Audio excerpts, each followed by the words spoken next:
Hello everyone, welcome to G centric. और इस lecture में हम बात करेंगे इलेक्ट्रोलिसिस की। घबराइए मत, ये केमिस्ट्री वाला इलेक्ट्रोलिसिस तो है ही है, बट उतना डेप्थ की जरूरत नहीं है आपको। यहां पर हम हमारी एसएससी जेई, आरआरबी जेई जैसे एग्जाम्स होते हैं, उनमें जो क्वेश्चंस आते हैं इलेक्ट्रोलिसिस से, इलेक्ट्रोलाइटिक सेल क्या होता है, जिसमें सेल और बैटरीज क्या होती है, इन सब पे जितने तमाम क्वेश्चंस आते हैं हमारे जेई लेवल के एग्जाम्स में, वो सारे के सारे क्वेश्चंस इस लेक्चर के बाद ऑटोमेटिक होने लगेंगे।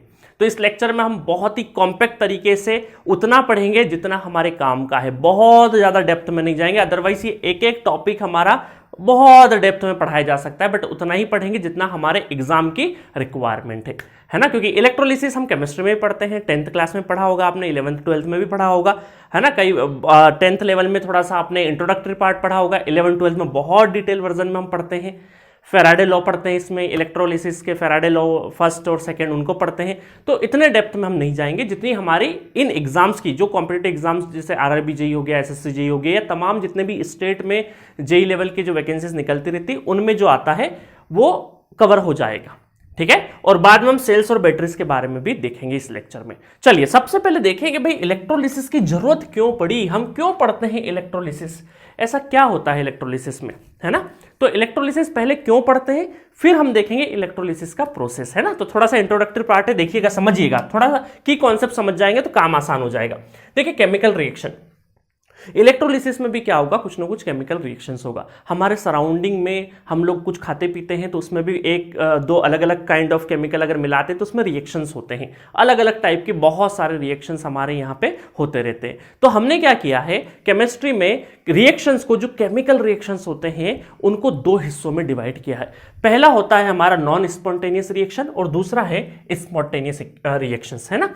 तो नॉन स्पॉन्टेनियस रिएक्शन और स्पॉन्टेनियस क्या डिफरेंस आप समझ जाएंगे तो आपको इलेक्ट्रोलिसिस पढ़ने में बहुत मजा आएगा, ठीक है। तो चलिए सबसे पहले देखें हम लोग स्पॉन्टेनियस रिएक्शन। स्पॉन्टेनियस रिएक्शन का मतलब है कि जो नेचुरली हो जाए, जिसमें हमें किसी तरीके का फोर्स अप्लाई नहीं करना पड़े, है ना। जैसे क्या होता है, थोड़ी देर के लिए आप देखोगे कि बारिश के मौसम में आप में आपके जो नमक होता है, थोड़ी देर के लिए बारिश के मौसम में देखें तो नमक में क्या होगा, नमक में थोड़ी सी नमी आ जाती है। आपके घर में नमकीन जो रखा रहता है उसमें हल्की हल्की सीलन आ जाती है, थोड़ा सा बोलते हैं उसको नमी आ गई। तो वो क्या हो रहा है, नेचुरली क्या हो रहा है, वेदर कंडीशन के हिसाब से, वेदरिंग कंडीशन के हिसाब से हमारा क्या हो रहा है, केमिकल रिएक्शंस हो रहा है। तो हम ये बोल सकते हैं कि स्पॉन्टेनियस रिएक्शन वैसी रिएक्शन है जो नेचुरली ओकर हो जाए, जिसमें हमें कोई एक किसी तरीके का फोर्स अप्लाई नहीं करना पड़े। जस्ट लाइक जैसे अगर हम बात करें जिंक और क्लोराइड की, तो जिंक में से दो इलेक्ट्रॉन उधर जम कर जाएंगे, नेचुरली हो जाएगा। अब देखिएगा टेक्निकल टर्म समझिएगा, क्योंकि कई बार एग्जाम में पूछा जाता है। तो पहला क्वेश्चन तो ये आ सकता है कि भाई केमिकल रिएक्शन में स्पॉन्टेनियस और नॉन स्पॉन्टेनियस होते क्या है। तो आप बोलेंगे स्पॉन्टेनियस वैसी रिएक्शंस जो नेचुरली हो जाए, और यहां पर क्या है, नॉन स्पॉन्टेनियस में जो नेचुरली नहीं हो उसको कराने के लिए हमें एक्सटर्नल सोर्स की जरूरत पड़ती है। तो ये क्वेश्चन बनता है। चलिए कुछ टेक्निकलिटीज आप समझिएगा। जिंक क्या कर रहा है, अपने दो इलेक्ट्रॉन लूज कर रहा है, नेचुरली लूज कर रहा है ना। और ये क्या कर रहा है, क्लोरीन आपका क्या कर रहा है, दो इलेक्ट्रॉन गेन कर रहा है। तो यहां से जब इलेक्ट्रॉन ऐसे ट्रेवल करेगा तो ये लूज कर रहा है और ये गेन कर रहा है। लूज जो करता है उसको बोलते हैं ऑक्सीडाइज्ड। ये टर्मोलॉजी ध्यान रखना है ना। वैसे केमिस्ट्री पढ़ते पढ़ते तो बहुत बार हमें फैमिलियर हो जाते हैं इन टर्म्स से, बट जेई लेवल में बहुत सारे स्टूडेंट ने बहुत पहले कहीं पढ़ा होगा, भूल भाल गए होंगे। तो अभी के लिए आप समझिए, जो भी इलेक्ट्रॉन लूज करता है उसको क्या बोलते हैं, ऑक्सीडाइज्ड, और जो गेन करता है उसको बोलते हैं रिड्यूस्ड, है ना। और ये जो ऑक्सीडाइज और रिड्यूस या फिर लॉस और गेन का जो हो रहा है, इस पूरे को बोलते हैं हम लोग रेडॉक्स रिएक्शन। क्या बोलते हैं, इसी को क्या बोलते हैं हम लोग, ऑक्सीडाइज और रिड्यूस जो हो रहा है उसको क्या बोलते हैं, रेडॉक्स रिएक्शन। तो कई बार रेडॉक्स रिएक्शन के ऊपर भी एक थ्योरेटिकल क्वेश्चन जमाया जा सकता है। तो ये पूरा का पूरा जो नेचुरली हो रहा है आपका केमिकल रिएक्शन, इसको बोलते हैं हम लोग स्पॉन्टेनियस रिएक्शन, जिसको रेडॉक्स रिएक्शन भी बोल सकते हैं, ठीक है। चलिए आगे चलते हैं।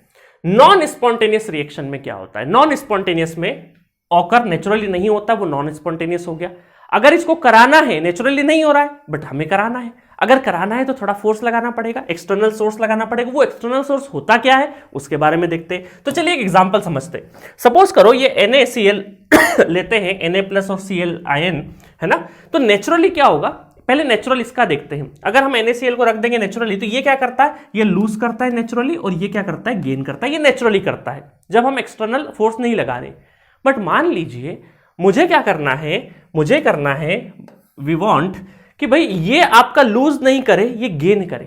क्या करे, है ना। नेचुरली क्या हो रहा है, ये लूज करता है और ये गेन करता है, बट हमें चाहिए, हम चाहते हैं कि ये लॉस की जगह गेन करने लग जाए और ये गेन की जगह लूज करने लग जाए। अगर ये ऐसा होता है तो ये नेचुरल नहीं होगा, ये हमें फोर्स अप्लाई करना पड़ेगा। और जो फोर्स अप्लाई करेंगे, और फोर्स होता क्या है, फोर्स होता है battery, with the help of battery. Battery actual में क्या है, with the help of electricity.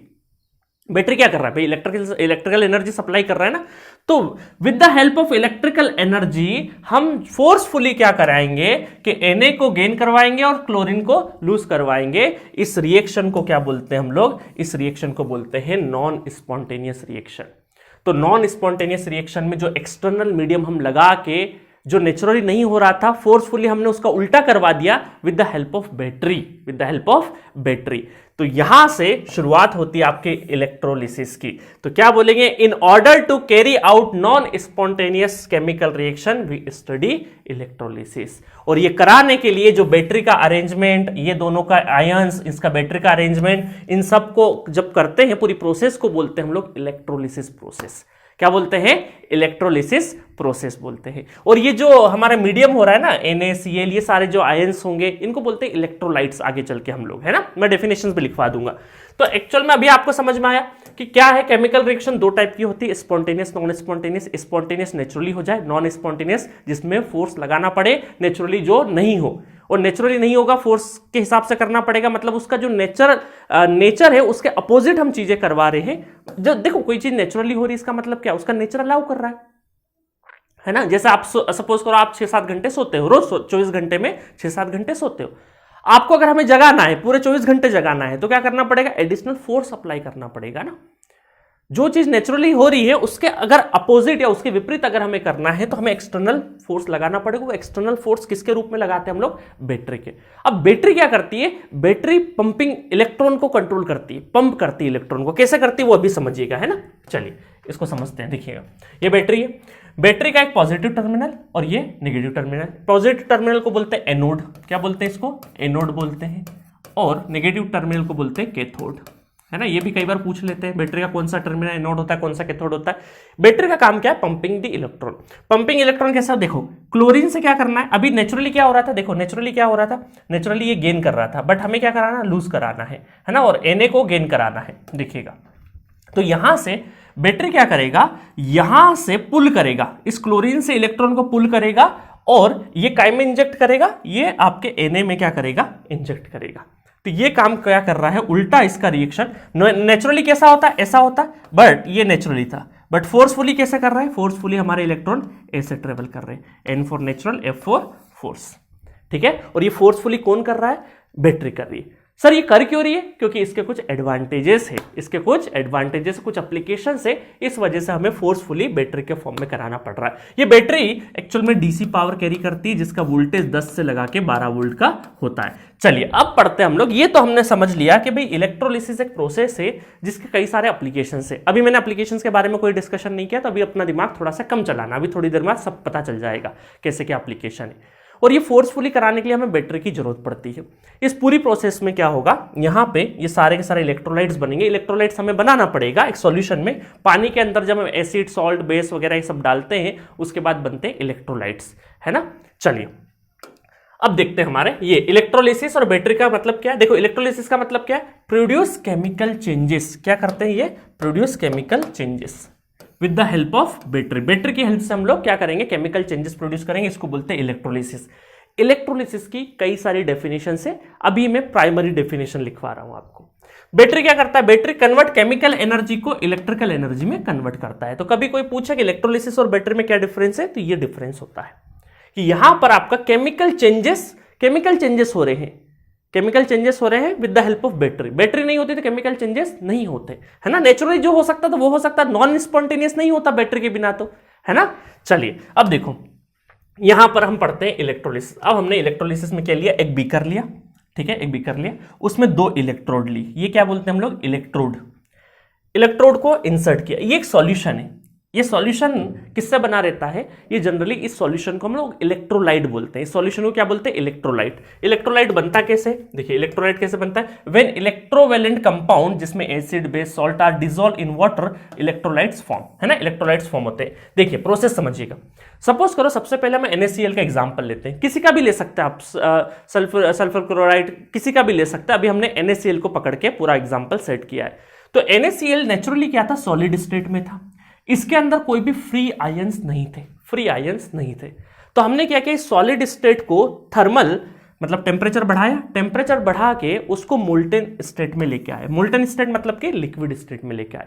Liquid state में जैसे ही वो कन्वर्ट हुआ तो यहां पर Na+ और Cl- दो अलग अलग टुकड़ों में आयंस के फॉर्म में कन्वर्ट हो गया। मतलब सॉलिड स्टेट जब लिक्विड या मोल्टेन स्टेट में आया तो ये आयंस, फ्री आयंस मिल गए। यहां पर हमें फ्री आयंस नहीं थे सॉलिड स्टेट में, बट लिक्विड स्टेट में फ्री आयंस हो गए। क्योंकि फ्री आयंस इसलिए चाहिए क्योंकि हमें इलेक्ट्रिसिटी फ्लो करानी है, उसके लिए हमें क्या करना है? फ्री आयंस की जरूरत पड़ती है। अब इन फ्री आयंस को हम कहां पे, Na+ और Cl- को यहां पे डिसॉल्व कर देंगे पूरा का पूरा हमारे वाटर के अंदर, ठीक है। डिस्टिल्ड वाटर होता है जनरली यहां पे यूज करते हैं। ये पूरा का पूरा केमिकल जो होता है इलेक्ट्रोलाइट्स होता है। इसके अंदर हमने क्या किया, 2 इलेक्ट्रोड डिप करे। इलेक्ट्रोड डिप करने के बाद बैटरी का स्विच ऑन किया। बैटरी का स्विच जैसे ही ऑन करेंगे तो ये एनोड है हमारा पॉजिटिव, ये कैथोड है। तो इनका नेचर क्या होगा कि अपोजिट चार्जेस अट्रैक्ट करेंगे। तो Na+ जितने भी सॉल्यूशन के अंदर Na+ होंगे वो कहां पे डिपॉजिट होंगे? हमारे इस वाले इलेक्ट्रोड की तरफ जाएंगे, नेगेटिव इलेक्ट्रोड की तरफ। और Cl- निगेटिव वाले पॉजिटिव इलेक्ट्रोड की तरफ जमा हो जाएंगे।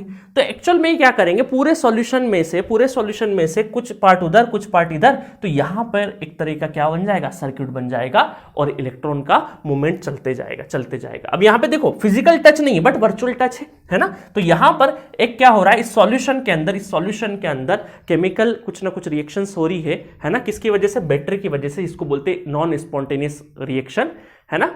दोनों रिएक्शन को हालांकि रेडॉक्स ही बोलते हैं हम लोग, बट ये क्या है? Non spontaneous. जहां बैटरी लग गई मतलब कि नॉन स्पॉन्टेनियस है। तो यहां पर क्या हो गया, एक सर्किट कंप्लीट हो गया। इसकी हेल्प से हम लोग इसको बहुत सारे हमारे कमर्शियल एप्लीकेशंस में, ऑटोमोबाइल इंडस्ट्री में बहुत सारी जगह पे यूज करते हैं। आपके घर में जो इन्वर्टर लगा होगा, इन्वर्टर में भी जो बैटरी है उसके अंदर हम क्या करते हैं, टाइम पे उसके अंदर क्या करते हैं, डिस्टिल्ड वाटर डालते हैं कि नहीं, ताकि इसका ये जो NaCl है ये मेंटेन रहे। इसके अंदर बार बार पानी डालते हैं ताकि पानी कम हो जाता है तो वापस इसको फिलअप कर देते हैं। तो ये प्रोसेस हमारी चलती रहती है।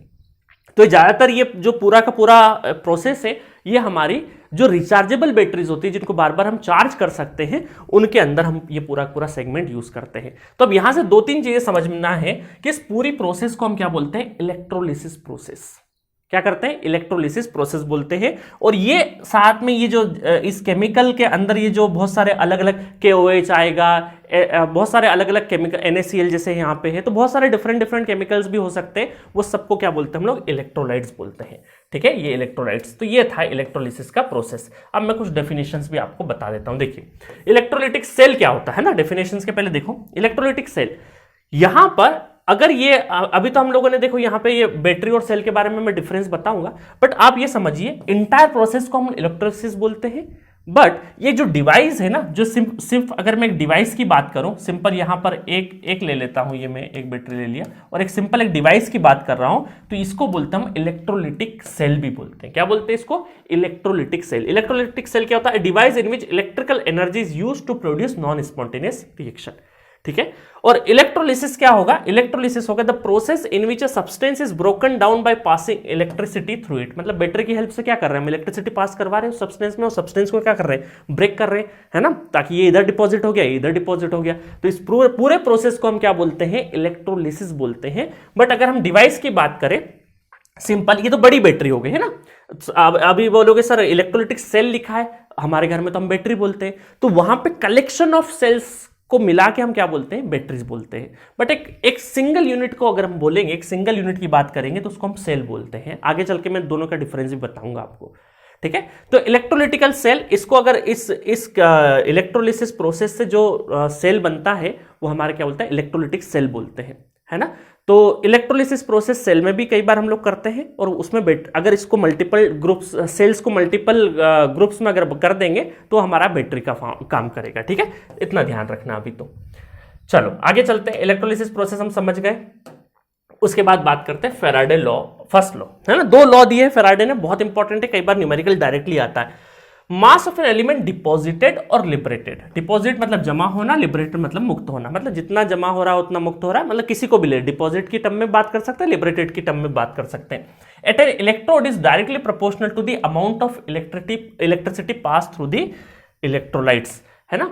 तो जितना मास आपका डिपॉजिट हो रहा है वो प्रोपोर्शनल टू क्या रहेगा, इलेक्ट्रिसिटी पास, मतलब करंट के प्रोपोर्शनल होगा। बट करंट एक्चुअल में है क्या, शुरू में तो चार्ज होते हैं, चार्ज से ही करंट आता है, और चार्ज क्या होता है, current into time, current into time होता है। तो इसका मतलब हम ये बोल सकते हैं कि एम इज प्रोपोर्शनल टू आई।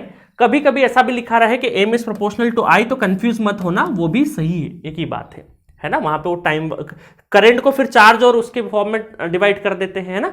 तो वो अलग अलग तरीके से लिखने के तरीके हैं, बट आप यह ध्यान रखना, M is proportional to charge. Charge की जगह हम क्या लिख सकते हैं, करंट इनटू टाइम। तो इसका मतलब ये समझिए कि जो मास जो डिपॉजिट होगा वो करंट के साथ साथ टाइम पर भी डिपेंड करेगा, टाइम पर भी डिपेंड करेगा। आई बात समझ में। तो मास जो डिपेंड करेगा वो करंट और कितना टाइम है उसके दोनों पे डिपेंड करेगा। तो ये, और जब प्रोपोर्शनलिटी कांस्टेंट हटाएंगे तो एक जेड इंट्रोड्यूस होगा जिसको बोलते हैं हम लोग इलेक्ट्रोकेमिकल इक्विवेलेंट। क्या बोलते हैं इसको, इलेक्ट्रोकेमिकल इक्विवेलेंट। इसका मतलब क्या है कि 1 कूलम इलेक्ट्रिसिटी पास करा के कितना मास डिपॉजिट हो रहा है उसको बोलते हैं इलेक्ट्रोकेमिकल इक्विवेलेंट, है ना। ये जस्ट हमारे, जैसे हम लोग बहुत सारे कांस्टेंट पढ़ते रहते हैं ना हमारे पूरे इंजीनियरिंग में, और उन कांस्टेंट को कैसे डिफाइन करते हैं, कभी कभी 1 मीटर से डिफाइन कर देते हैं, कभी 1 किलोग्राम से डिफाइन कर देते हैं, पर सेकेंड के लिए डिफाइन कर देते हैं, है ना। तो वैसा ही कुछ है कि 1 कूलम इलेक्ट्रिसिटी पास करने पर कितना मास आपका डिपॉजिट या लिबरेट हो रहा है, उसको बोलते हैं हम लोग, उस सिंगल यूनिट को बोलते हैं इलेक्ट्रोकेमिकल इक्विवेलेंट, जिसको Z से रिप्रेजेंट करता है। आपको न्यूमेरिकल में क्या होगा, कभी मास पूछेगा, कभी करंट पूछेगा, कभी टाइम पूछेगा, और बाकी तीनों क्वांटिटी आउट 4 है, M, Z, I, T, इनमें से 3 क्वांटिटी गिवन होगी, चौथी निकालनी रहेगी। बड़ा सिंपल सा क्वेश्चन आएगा, बस ये फॉर्मूला ध्यान होना चाहिए। तो ये था हमारा फेराडे फर्स्ट लॉ, ठीक है। चलिए फेराडे सेकंड लॉ देखें। तो फेराडे सेकंड लॉ क्या है, mass of an element deposited और liberated in electrolytic process directly proportional to the chemical equivalent weight of that element. इसका मतलब सेकंड लॉ का मतलब क्या है कि जो मास है वो साथ में इस बात पे भी डिपेंड करेगा कि केमिकल इक्विवेलेंट वेट कितना है। तो अलग अलग, जैसे NaCl लिया, सल्फ्यूरिक एसिड लिया, तो बहुत सारे अलग अलग जितने भी हमारे इलेक्ट्रोलाइट्स होंगे, जितने जितने अलग अलग हमारे केमिकल्स होंगे, उनका सबका क्या रहेगा, केमिकल इक्विवेलेंट वेट रहेगा, जो हम केमिस्ट्री में पढ़ते हैं। वो जितना ज्यादा वेट रहेगा उतना ज्यादा आपका मास डिपॉजिट रहेगा, ठीक है। तो ये आपका सेकेंड लॉ था। बस ये फर्स्ट लॉ सेकेंड लॉ आपको ध्यान रखना है, इससे ज्यादा की आपको जरूरत नहीं है, ठीक है। चलिए कुछ छोटी छोटी टर्मिनोलॉजी है जो कि आपको इलेक्ट्रोलिसिस में पता होनी चाहिए, like current efficiency. Current efficiency में आपको देखना है, ये रेशो होता है actual quantity of substance deposited या लिबरेटेड, दोनों भी लिखा जा सकता है ना ऑप्शन में, liberated upon theoretical quantity of substance deposited या फिर लिबरेटेड। तो एक्चुअल अपॉन थ्योरेटिकल, मतलब हम जो थ्योरेटिकल कैलकुलेशन करेंगे और जो एक्सपेरिमेंटल करेंगे, जो एक्चुअल वैल्यू आएगी, जो थ्योरी करी है उससे तो एक्चुअल थोड़ी सी कमी आएगी। तो इफिशिएंसी क्या रहती है उसकी, 90 से लगा के 98% के आसपास रहती है। तो ये जो इफिशिएंसी 0.90 परसेंटेज में कर लोगे तो 90 to 98% रहती है करंट इफिशिएंसी। तो ये फॉर्मूला कई बार बहुत सारी एग्जाम्स में पूछा गया है डायरेक्टली, ठीक है। दूसरा है इलेक्ट्रोड पोटेंशियल, भी कई बार पूछते हैं। इलेक्ट्रोड पोटेंशियल होता क्या है, देखिए ये इलेक्ट्रोड है, ये जो केमिकल है इसको हम क्या बोलते हैं, इलेक्ट्रोलाइट्स बोलते हैं। तो इलेक्ट्रोड और इलेक्ट्रोलाइट्स के बीच में यहां पर छोटा सा वोल्टेज ड्रॉप होता है। इस वोल्टेज ड्रॉप को हम क्या बोलते हैं, इलेक्ट्रोड पोटेंशियल, जो कि क्या रहेगा 0.5 से लगा के 1 वोल्ट की रेंज रहती है। इसकी रेंज कितनी होती है, 0.5 to 1 वोल्ट, ठीक है। चलिए नेक्स्ट आपका पावर रिक्वायरमेंट क्या होता है, डीसी पावर 10 से 12 वोल्ट, है ना, 10 से 12 वोल्ट देते हैं, और करंट कितना रहता है 100 एम्पेयर टू सेवरल 100 एम्पेयर्स। तो आप ध्यान रखना यहां पर हम लोग वोल्टेज जो है वो 10 से 12 वोल्ट ही देते हैं, बट करंट बहुत ज्यादा हाई रहता है, 50 एम्पेयर से लगा के सेवरल हंड्रेड्स ऑफ एम्पेयर हो सकता है, ठीक है। इतनी बातें आपको इलेक्ट्रोलिसिस वाले चैप्टर में पता होनी चाहिए। अगर इक्का दुक्का थोड़ी बहुत एक्स्ट्रा रहेगी तो वो मैं क्वेश्चन के फॉर्म में के साथ में करवा दूंगा, क्वेश्चन कराते कराते आपको करवा दूंगा, ठीक है। वैसे तो कुछ नहीं बचा है। चलिए एप्लीकेशन देख लेते हैं, बहुत इंपॉर्टेंट एप्लीकेशन में क्या होता है, metal extraction.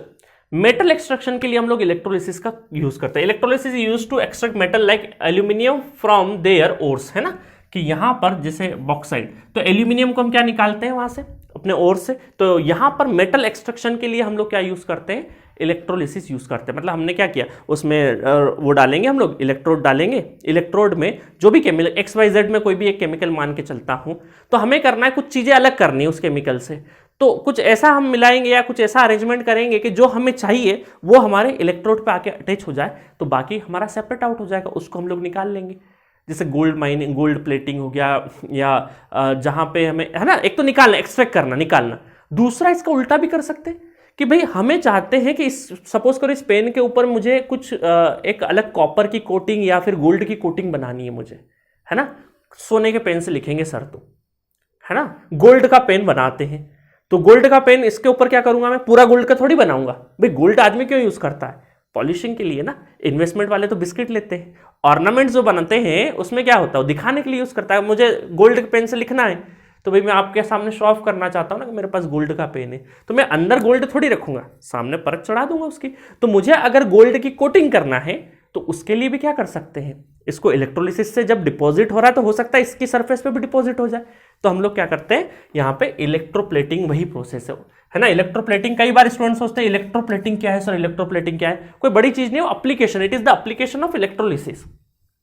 A process where a thin layer of one metal is deposited onto another metal surface using electrolysis, जैसे सिल्वर प्लेटिंग करते हैं, ये सब इलेक्ट्रोलिसिस से होता है। नेक्स्ट है प्यूरिफिकेशन ऑफ मेटल, भाई मेटल्स को प्यूरिफाई करना है हमें, है ना। तो electrolysis can be used to purify metals like copper by removing impurities.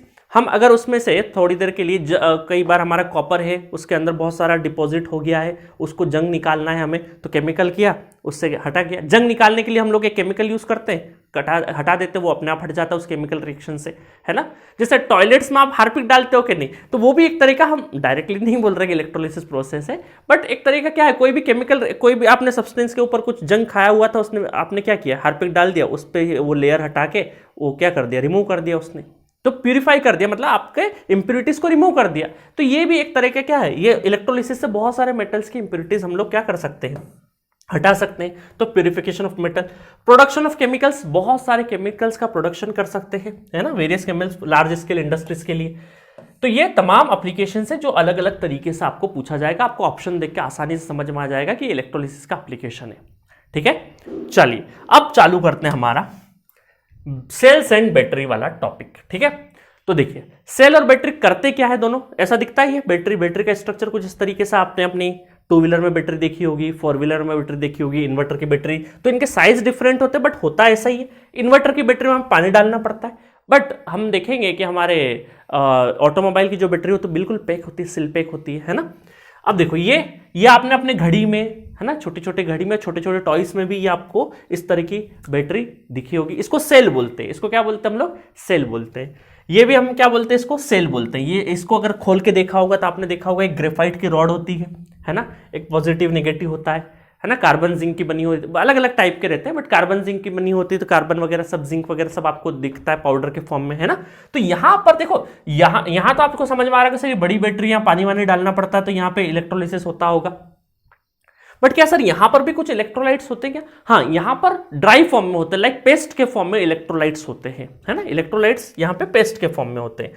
तो देखो दोनों का सिंबल है कि सेल और बैटरी करते क्या है, दोनों के दोनों हमारे केमिकल एनर्जी को इलेक्ट्रिकल एनर्जी में ही कन्वर्ट कर रहे हैं। बट थोड़ा सा क्या है, बिल्कुल माइन्यूट सा डिफरेंस ये है कि जो सेल होता है एक सिंगल यूनिट होती है, सिंगल यूनिट होती है, और बैटरी क्या होती है, उन्हीं सेल का ग्रुपिंग होता है, उन्हीं सेल का ग्रुपिंग होता है। वो ग्रुपिंग सीरीज में भी हो सकता है, पैरेलल में भी हो सकता है, डिपेंडिंग ऑन द सिचुएशन कि तुम्हें वोल्टेज ज्यादा चाहिए या करंट ज्यादा चाहिए, है ना। अब ये मत पूछना कि सर सीरीज में होगा तो वोल्टेज ज्यादा होगा, करंट ज्यादा होगा। अभी सीरीज करेंगे तो आपका क्या होगा, वोल्टेज एड ऑन होते जाएगा ना, करंट एक ही फ्लो करेगा बट वोल्टेज बढ़ते जाएगा। जहां हाई वोल्टेज चाहिए हमें सीरीज कनेक्शन कर देंगे, जहां हमें हाई करंट चाहिए और वोल्टेज पैरेलल कर देंगे तो पैरेलल में वोल्टेज सेम, करंट बढ़ते जाएगा, है ना। तो सीरीज पैरेलल के कॉम्बिनेशन हो सकते हैं।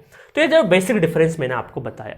दूसरा इनके यूजेस कहाँ का है, मैंने बताया ऑटोमोबाइल, इन्वर्टर्स, है ना, इंडस्ट्रीज में जहां ह्यूज पावर अगर हमें स्टोरेज या करना है, लाइट चलेगी तो उससे इन्वर्टर के फॉर्म में हमें पावर स्टोरेज के लिए यूज करना है, तो हम ये यूज कर सकते हैं। ये कहां यूज करते हैं generally, portable watches, toys, portable devices, जहां जहां हो सकते हैं वो सब जगह यूज कर सकते हैं, है ना। अब देखो क्या होता है, बैटरी बहुत अलग अलग टाइप, ये सेल होते हैं जिनको यूज करते हैं और हम फेंक देते हैं, है ना, चार्जिंग करते क्या। बट कुछ कुछ हमारे सेल्स होते हैं जो चार्ज हो सकते हैं, कुछ चार्जेबल सेल्स भी हो सकते हैं। कुछ बैटरी वन टाइम यूज करने के लिए होती है, दूसरी बार यूज नहीं होती है। बट कुछ बैटरीज ऐसी होती है जिनको चार्ज करके रीयूजेबल बना सकते हैं, रिचार्ज कर करके बार बार यूज कर सकते हैं हम लोग, है ना। आपके जैसे मोबाइल में बैटरी लगी तो आप क्या कर रहे हैं, डिस्चार्ज हुई फिर चार्ज कर लिया, डिस्चार्ज हुई चार्ज कर लिया, जब तक उसकी लाइफ है 4-5-6 साल जब तक है, फिर बैटरी बदलना पड़ेगी हमें या फिर उसका परफॉर्मेंस डाउन हो जाएगा। तो इस दोनों में सेल हो चाहे हमारे क्या हो बैटरी हो, इनमें क्या होता है, कुछ बैटरीज या सेल्स चार्जेबल होती है, कुछ नॉन चार्जेबल होती है, वन टाइम यूज किया फेंक दिया। जैसे ये इस तरह के जो सेल होते हैं वन टाइम यूज करते हैं हम फेंक देते हैं, उसके बाद कहां यूज करते हैं, ठीक है। चलिए, तो इसी बेसिस पे सेल्स और बैटरी को दो हिस्सों में डिवाइड किया है, प्राइमरी और सेकेंडरी। प्राइमरी सेल्स और बैटरीज वो है जो नॉन रिचार्जेबल है, यूज किया फेंक दिया। सेकेंडरी क्या है, चार्जेबल है, स्पेलिंग देख लेना, है ना, शायद गलत लिखे, GEAI का, है ना। तो ये है हमारा चार्जेबल। सेकेंडरी बैटरी या सेल्स किसको बोलते हैं हम लोग, जो चार्जेबल है। ये क्वेश्चन आता है कि प्राइमरी किसको बोलते हैं, सेकेंडरी किसको बोलते हैं, है ना। चार्जे नॉन चार्जेबल प्राइमरी, सेकेंडरी क्या है हमारा, चार्जेबल है, ठीक है। चलो अब मैं प्राइमरी और सेकेंडरी के बेसिस पे अलग अलग कैटेगरी आपको पढ़ाता हूं, देखिएगा।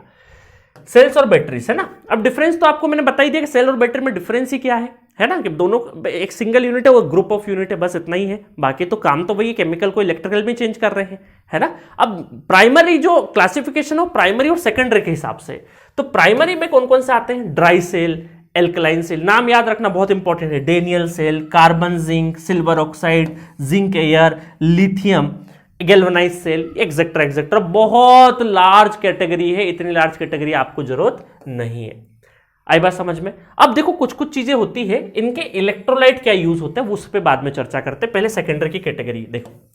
सेकेंडरी में लीड एसिड बैटरी, निकल कैडमियम, निकल iron, lithium ions, rechargeable alkaline. देखो अल्कलाइन उधर भी था बट इधर कौन सा था, रिचार्जेबल अल्कलाइन, है ना। प्राइमरी कोई भी, ये सारे के सारे क्या है, वन टाइम यूज करते हैं हम लोग, है ना, ये रिचार्जेबल है। निकल मेटल हाइड्राइड, ये सारे के सारे क्या है, सेकेंडरी के रिचार्जेबल बैटरीज के सेगमेंट है, अलग अलग टाइप के हैं, और भी हो सकते हैं बट जितने इंपॉर्टेंट हमारे एग्जाम्स के लिए है उतना लिखा है। अब देखिए इनमें क्या होता है, इनमें इलेक्ट्रोलाइट्स भी यूज होते हैं, है ना, कुछ कुछ इलेक्ट्रोलाइट्स भी इनमें यूज होते हैं। जैसे अगर बात करें एल्कलाइन की, अगर बात करें हम लोग, है ना, देखो यहाँ पे ड्राई सेल, इसमें देखिए कार्बन जिंक में कौन सा, ये पेस्ट के फॉर्मेट में होता है ना, अमोनियम क्लोराइड, ये कार्बन जिंक में हम यूज करते हैं, या जिंक कार्बन भी कई बार लिखे हैं तो कंफ्यूज मत होना, जिंक को आगे लिख देते, कार्बन को बाद में लिख देते। तो ये इलेक्ट्रोलाइट याद रखना, अमोनियम क्लोराइड, जिंक कार्बन के लिए, है ना। बाकी इनके नाम याद रखना, जिन जिन के इंपॉर्टेंट है वही बता रहा हूं। अल्कलाइन आए तो KOH, पोटेशियम हाइड्रोक्साइड। अच्छा, ड्राई सेल का यूजेस कहां है, हियरिंग एड्स में, मतलब जो कान में सुनने वाली जो मशीन्स होती है ना, उनमें जो लगती है सेल लगते हैं, वो सारे के सारे क्या है, ड्राई सेल। रिस्ट वॉच में हमारे ड्राई सेल लगते हैं, कैलकुलेटर में हमारे ड्राई सेल लगते हैं। तो ये ड्राई सेल के एप्लीकेशन है। बाकी एप्लीकेशन में क्वेश्चन के फॉर्मेट में आपको कराते जाऊंगा, वहीं पे समझाते जाऊंगा, ठीक है।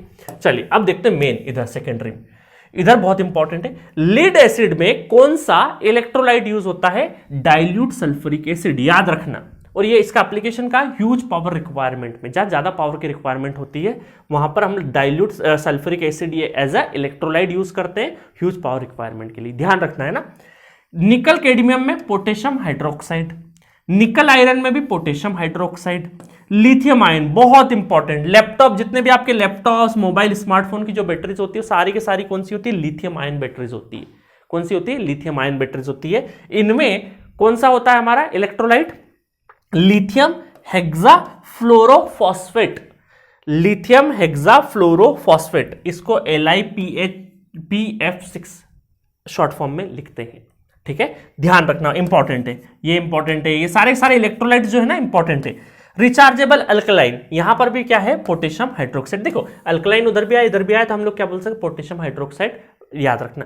तो KOH बार बार बहुत बार यूज हो रहा है, एक बार सल्फ्यूरिक एसिड यूज हो रहा है ना, KOH बार बार यूज हो रहा है, तो ध्यान रखना कहां पे, एक बार अमोनियम क्लोराइड भी यूज हुआ है, सल्फ्यूरिक एसिड भी यूज हुआ है ना। तो ये पूरी कैटेगरी आपको बहुत अच्छे से पता होनी चाहिए, है ना। बाकी एप्लीकेशन 4 ऑप्शंस देख के आप आराम से लगा दोगे, जब मैं क्वेश्चंस लगाऊंगा तो ऑटोमेटिक आप समझ जाएंगे। अच्छा, क्वेश्चन कैसे बनते हैं, इसमें क्वेश्चन कई बार ऐसा था, बैटरी का नाम आएगा और पूछाएंगे कि प्राइमरी है या सेकेंडरी है, ऐसा क्वेश्चन आ सकता है। कई बार आपको क्वेश्चन ऐसा आएगा कि इसमें इलेक्ट्रोलाइट, कौन सी बैटरी में कौन सा इलेक्ट्रोलाइट यूज हो रहा है ये पूछा जाएगा। कई बार आपको एप्लीकेशन पूछा जाएगा, किसका कैसा एप्लीकेशन है ना। जो पॉपुलर एप्लीकेशन हो तो मैंने लिख दी, बाकी क्वेश्चन के फॉर्मेट में मैं आपको और एप्लीकेशंस करवाऊं किसके क्या एप्लीकेशन है ना। अदरवाइज तो आप थोड़ा कॉमन सेंस भी लगाएंगे तो बैटरी और सेल के क्वेश्चन कर लेंगे, बट ये प्राइमरी और सेकेंडरी का डिफरेंशिएट नहीं कर पाते स्टूडेंट, है क्योंकि बहुत नाम है। तो मैंने बिल्कुल छांट के जो सिस्टमेटिक, और भी बहुत सारे नाम की कैटेगरी बनाए, मैग्नीज वगैरह बहुत सारे, एआई मैग्नीज, एल्यूमिनियम बहुत सारे हैं, बट उनकी जरूरत नहीं है। जो इंपॉर्टेंट थे वही मैंने करवाए। अब चलिए, एक सबसे जरूरी चीज कि यूनिट क्या होती है ना। यूनिट में काफी कंफ्यूजन होता है स्टूडेंट्स को। यूनिट ऑफ बैटरी होती है AH के टर्म में, A फॉर एम्पेयर, ठीक है, और H for hours, ampere hours के फॉर्म में होती है। बट कई बार स्टूडेंट मुझसे क्वेश्चन पूछते हैं सर एम्पेयर आवर के फॉर्म में होती है, बट हम बैटरी लेने जाते हो तो कितने एमएच की बैटरी की, कितने एमएच, देसी भाषा में बोलते बोलते एमएच हो गया, एमएच होता है ना, एमएच कर देते हैं, एमएच कितने एमएच की बैटरी। अब देखो इसमें क्या हुआ, जो दुकानदार होते हैं ना वो बड़े चालाक होते हैं। बैटरी की जो कैपेसिटी ना, कैपेसिटी का मतलब क्या, तो थोड़ी बड़ी दिखनी चाहिए, है ना, थोड़ी बड़ी दिखनी चाहिए। तो वो क्या करते हैं, पहली चीज तो पहले समझा देता हूं कि एम्पेयर मतलब कितना करंट, है ना, 5 एम्पेयर, 500 एम्पेयर, 100 एम्पेयर, 50 एम्पेयर, कितना करंट कितने टाइम के लिए पास हो रहा है उससे, कितने टाइम के लिए, नंबर ऑफ 10 घंटे, 10 आवर, 12 आवर, इससे डिसाइड होता है बैटरी की कैपेसिटी डिसाइड होती है। अब ये क्या करते हैं, जैसे 5 एम्पेयर का करंट फ्लो किया इंटू 10 आवर के लिए, तो कितना हो गया, 50 हो गया। बट ये बड़े चालाकी से क्या कर देते हैं, इसको मिली एम्पेयर में कर देते हैं। 5 को हम मिली कर देंगे तो 0.00 कितना हो जाएगा, ये 500, है ना, मिली एम्पेयर, है ना। देखो 10 टू द पावर हटाओ 3, यहाँ सॉरी 5000 हो जाएगा ना, 5000 मिली में कितना हो गया, 5000 एम्पेयर, क्योंकि हाँ 5 एम्पेयर को मिली में 5000 एम्पेयर। तो ये क्या करते हैं, मिली एम्पेयर में कन्वर्ट कर देते हैं, है ना। देखो ये हटाया 10 टू द पावर मिली को 10 टू द पावर -3, तो 3 से ये कैंसिल हो गया 5, तो 5 एम्पेयर लिखे या फिर 5000 मिली एम्पेयर लिखे, बात तो एक ही है, बट मार्केटिंग करने के लिए बात एक ही नहीं है। देखो जनरली क्या होता है कि मिली एम्पेयर आपने देखा कैपेसिटी कितनी, तो कैपेसिटी सुनने में थोड़ी बड़ी लगनी चाहिए, बड़ा नंबर लगना चाहिए। तो ये क्या करते हैं, एमएच के फॉर्म में दे देंगे कि जो करंट है उसको मिली एम्पेयर में कन्वर्ट कर दिया, तो 5000, है ना, 5000 क्या हो गया, milli ampere, number of hours 10 hours तो हो गया, तो कितना हो गया, 50,000 mAh की बैटरी है, 50,000 mAh की बैटरी है ना। बड़ी हो गई कि नहीं, थोड़ी कैपेसिटी क्या है, हैवी लगने लगी, बट करंट तो 5 एम्पेयर ही पास हो रहा है। तो इसका मतलब क्या होता है कि ये तो बहुत बड़ी कैपेसिटी है, 0.5 एम्पेयर करंट अगर पास हो, 1 एम्पेयर करंट पास हो, है ना, तो 1000 mAh की बैटरी है, ठीक है, mAh। तो इसका मतलब क्या है, 1000 mAh का मतलब कि 1 एम्पेयर करंट फ्लो कर रहा है ना, सॉरी 0.01, और नंबर ऑफ आवर्स का भी मल्टीप्लाई होगा ना एक आवर के लिए, तो इसका मतलब 1000 mAh की है तो 1 घंटे के लिए 1 एम्पेयर करंट फ्लो कर रहा है, तो मिली के फॉर्म में। तो बताने का मतलब क्या है कि मिली mAh का मतलब क्या है, ये जो m है, m फॉर मिली एम्पेयर। तो स्मॉलेस्ट करंट, जो स्मॉल बैटरी होती है उसका करंट रेटिंग काफी कम होता है, इस वजह से उसको mAh में डिफाइन करते हैं, मिली एम्पेयर के टर्म में डिफाइन करते हैं, ठीक है। बाकी तो आप समझदार, क्वेश्चन आएंगे तो आराम से कर दोगे।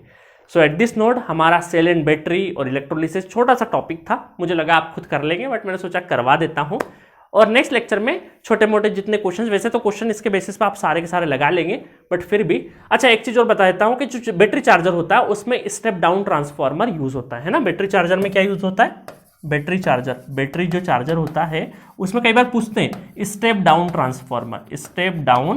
ट्रांसफार्मर यूज होता है, ये भी कई बार क्वेश्चन आता है ना। चलिए, बाकी मैं नेक्स्ट लेक्चर में और भी बहुत सारे क्वेश्चंस करवाऊंगा, उसके बेसिस पे जहां जहां मुझे लगेगा यहाँ थोड़ी सी और थ्योरी आपको फिलअप करानी चाहिए वो मैं वहां करा दूंगा, अदरवाइज इससे ज्यादा की जरूरत नहीं है। तो मेरी तरफ से सभी को शुभकामनाएं, बेहतरीन तरीके से अपना RRB JEE CBT2 का पेपर दीजिए, SSC JEE आने वाले एग्जाम जितने भी होंगे उसमें बेहतरीन तरीके से इस टॉपिक को यूटिलाइज करिए।